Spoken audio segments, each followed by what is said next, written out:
up, YouTube? Joseph here, and it's that profile time for Harpie ladies. I want to give you guys another video of the Harpies before August. Probably another one if I decide I find a deck variation that I like and I want to run. Because it's really hard with just limited cards and stuff about what versions of Harpies I want to run. But I'm still going to be rocking, this working around with anti-spell fragrance. It's still a really good combination with Harpies. With Nationals being done, the only thing left is pretty much Worlds, which we're, I think, all looking forward to, just so that we can have another fresh start at the year. With the new ban list, the next set coming out and everything. So I just wanted to give Harpies another video before all that happens.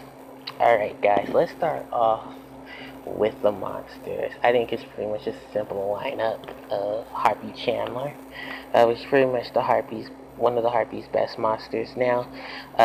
Dishing a Harpie card, so summon a Harpie from your deck.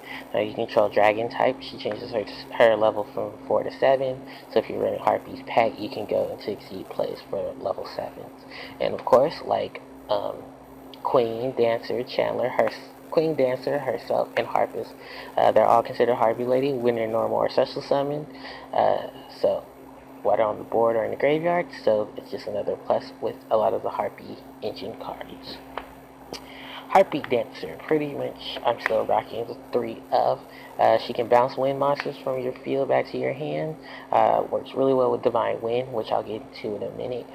And of course, she works really well with abusing Harpie's hunting ground and just destroying your opponent's back row. With that effect. Of course, like Harpie Chandler, she's a Harpie Lady while she's on board, and because of her low stats, she gets under cards like Bottomless. Alright, next, Harpie Harpist. Pretty much a really good discard card.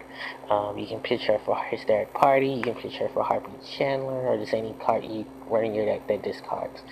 Because during the end phases when she was sent to graveyard while she's still in there, you can search your deck for a level 4 Winged Beast with 15 or less attack, i.e. you can get any of the Harpie ladies that are always Harpie Lady, minus Cyber Harpie. You can get Harpie Dancer or Harpie Chandler to your hand, so you can replenish your hand in that way.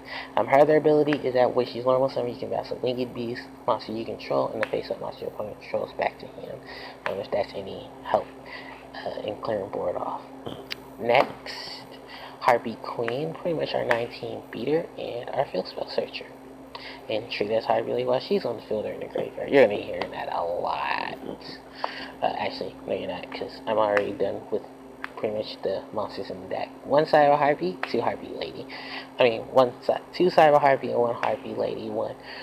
Harpie Lady 1 gives the additional attack boost when I don't have Harpie Queen as a beater. Cyber Harpie comes in.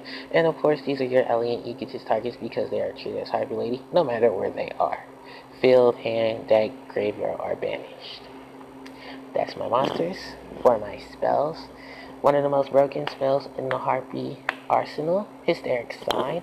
Adding alien egotist from your deck or hand to your graveyard to your hand.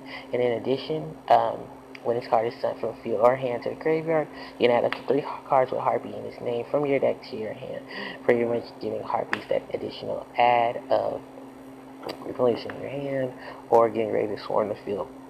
I've used this card offensively and defensively, and it just works so well. Next, Harpie's Hunting Ground. One of the best field spells in the game. First off, all Winged Beast monsters gain 200 additional attack and defense.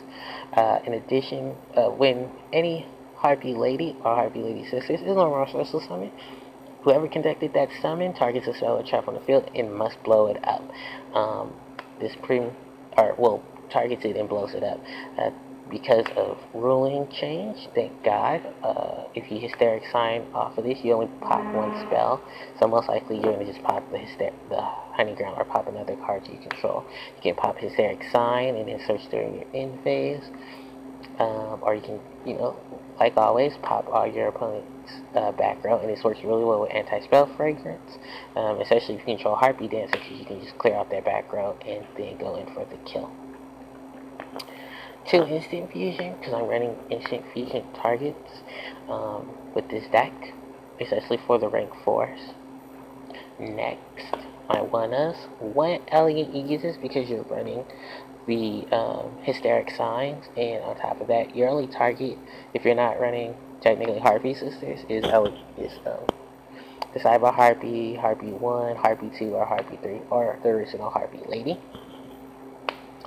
One Divine Wind with Harpie Dancer, or if you use the effect of Harpie Harpist when she's normal summoned, pretty much this gives you additional specials. This allows you to summon a wind monster that's level 4 or lower from your deck to your hand.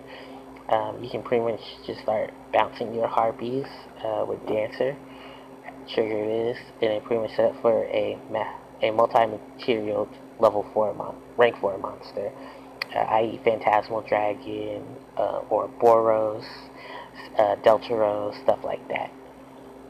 And then, of course, Monster Destruction with Raigeki and Darkhold. Alright, that is the spells.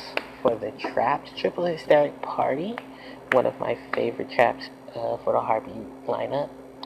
Pitching a card from your hand, so summoning Harpie ladies from your graveyard to the field, and because Queen, Chandler, Dancer, and Harpie, so Harpie lady when they're in the graveyard, you pretty much have a swarming board at that point. You can massively exceed, you can, if you're running tuners, you can synchro, if you're, of course you can always, just pummel your opponent down to little life. Works really well by discarding cards like Hysteric Sign or Harpie Harpist, because you can search their knee and face with those effects. To Breakthrough skill, when Cosmos running around, this doesn't really work well against them, but you can use this definitely against Monarch targets, BA, pretty much just to shut down monster effects that are on the board, and then when into the graveyard, you can banish it to negate card effects that are already present, monster effects that are already present. And of course, you can pop it with Hysteric Sign, with Harpie's Honey Ground, in case you're afraid to pop your own, when you have to pop your own spells and traps, so you can use that ability to banish. 2 Anti-Spell works really well with the Harpie engine, especially with Harpie's Honey Ground. Forcing your opponents to set their cards allows you to use Harpie Dancer's ability to pop cards. Harpie Chandler has to summon a Harpie to pop a spell. Harpie Harpies, Harpie Queen, Cyber Harpies when they're normal are such to summon. Pretty much this card is just really good against heavy spell oriented decks because it slows them down. And with Harpie Lady decks, you can just easily pop their spells and traps. I mean, a lot of their spells with this. And of course, you can pop their traps as well. I'm running a lot of one-ofs. Vanities is pretty much to deal with your opponent's massive special summons, as well as Solemn Warning. To deal with a large portion of pretty much what I like to say is the massive monsters that can't be targeted, I am running the 1 Mirror Force, the 1 Torrential, and the 1 Bottomless to deal with them, essentially Cosmo. I know I'll have to deal with the Cosmojo and the Cosmojo and the Cosmo Town, bringing them back, but if I can get them off the board so I can swing and deal with stuff, that'd be great. So I love to rock out with these 3. I was going to do a double Mirror Force, but I just decided not to.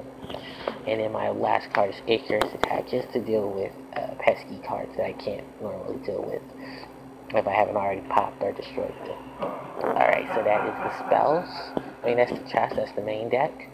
40. For the monsters, I'm rocking 2 Lightning Chivalry. I just wanted to make sure there was room in the deck for a lot of the Exceeds and Fusions. This is pretty much one of the staple monsters you run in Harpie Lady because you can bounce set cards. So you can use an anti-spell fragrance with this. You can pop set cards. I mean, face up. You can bounce set cards. Bounce set cards. Bounce face up cards. Because of Harpie 1, they'll become 22 beaters. It's a really good monster and really easy to make with Harpie Lady. 2 Harpies pet Phantasmal Dragon. This is pretty much what we have right now for a boss monster. Takes the 3 winged beasts. No, takes 3 wind monsters, but it can attack your opponent directly while it has material. Harpie cards can't be targeted by card effects or for a battle while it's on the board. And during each of your end phases, you'll have to detach your material from it. But by that point, if you can at least make 2 of these, you're swinging for at least 4,000 and can easily take your opponent out. Pretty much a lot of one-ofs, one Castell, one Ice Beast Zero Fine, for those who don't know what she does. She takes two Wingy Beasts, which is not harder than any Wingy Beast that Gray Raptors, Harpies, or Black Wings. Um, you can detach a material from her, negate the effects of all face-up cards your opponent currently controls, and if you do, discard your experienced attack for each face-up card currently on the field, except for itself. Those effects apply even when she leaves until your next standby phase. So if she leaves the field, your opponent's cards are still negated to your next standby phase. And she has a really hefty beater with a lot of cards if your opponent's playing tons of them.